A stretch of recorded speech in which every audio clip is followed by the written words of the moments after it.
Hi అండి అందరికీ. సొరకాయ పులుసు కూర చేస్తాను ఈ పూట.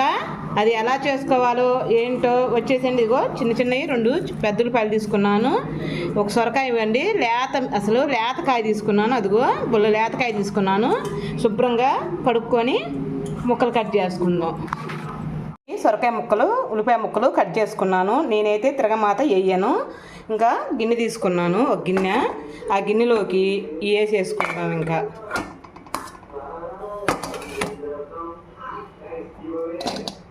ముక్కలు వేసుకొని ఉల్లిపాయ ముక్కలు కూడా కోసేసానండి. ఇదిగో కొంచెం కరివేపాకు, 1 స్పూను కారం, 1/2 స్పూను ఉప్పు, కొంచెం పసుపు,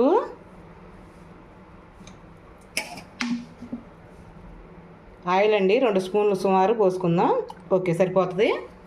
ఇంకా దీన్ని మనం బాగా ఎగరేసి బాగా మగ్గనియాలి. దేంట్లో హైలో పెట్టబాకండి, అలానే సిమ్లో పెట్టకుండా మీడియంగా బాగా మగ్గనిచ్చుకుందాం.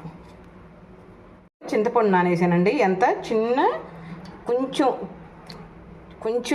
అండి నానేసాను. అది కొంచెం నానాలి. అందులోకి మనం స్టవ్ వెలిగించుకున్నాను. మళ్ళీ ఒకసారి పైకి కిందకి మనం హైలో పెట్టకుండా సిమ్లో పెట్టకుండా మీడియంగా పెట్టుకొని బాగా మగ్గనిచ్చుకుందాం.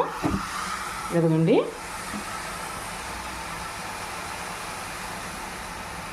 ఓకే, సరిపోతుంది. దీని మీద మూత పెట్టేసుకుందాం. బాగా మగ్గుతుందండి. ఒకసారి మర గెరటి పెట్టి తిప్పుకుంటున్నాండి. ఆమెతో పెట్టి మట్టుకు వదిలేవాకండి, మాడిపోతుంది. చాలా బాగుంటుందండి సొరకాయ పులుసు.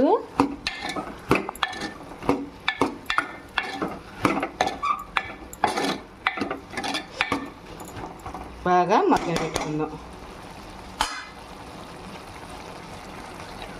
చూద్దామండి. ముక్క మెత్తపడకుండా మనం పులుసు పోస్తే ముక్క ఉడకదండి. ముక్క మెత్తపడాలి. గుజ్జులా తయారైనప్పుడు మనం చింతపండు పులుసు పోసుకుందాం. కొంచెం మగ్గనిద్దాం ఇంకొక. కానీ ఒకటండి, గ్యాస్ పెట్టి మట్టికి అటు తిరగవాకండి, మాడిపోతుంది. కొంచెం దగ్గరుండి వైనంగా చేసుకుంటే చాలా బాగుంటుంది. ఓకేనండి, మూత పెట్టేద్దాం. 1 నిమిషం ఉండి చింతపండు పులుసు ఎదగండి. ముక్క మెత్తపడింది. మనం ఇంకా చింతపండు పులుసు పోసుకుందాం. ఇదిగో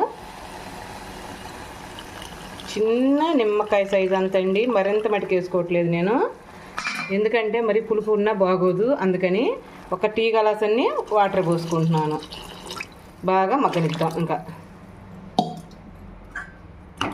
బాగా ఉడకబెట్టుకుందాం. చాలా బాగుంటుందండి. ఇదిగో కొద్దిసేపు బాగా ఉడకబెట్టుకుందాం. మూత పెట్టేసుకుందాం. ఇంకా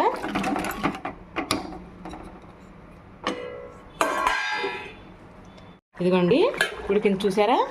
బెల్లం ముక్క ఇప్పుడు వేద్దాము. ఇప్పుడు వేసి కాసేపు ఉందాము. 2 నిమిషాలు ఉంచుకుందాము. బెల్లం ముక్క వేద్దామండి. ఇంకా చిన్నదండి, మరి పెద్దగా మరింత వేసుకోకూడదు, తీపి ఎక్కువ వచ్చింది. లైట్గా ఇదిగో వేసేసాను. ఒకసారి అలానే మూత పెట్టేసి బాగా 2 నిమిషాలు మగ్గనించుకొని తీసేద్దాం.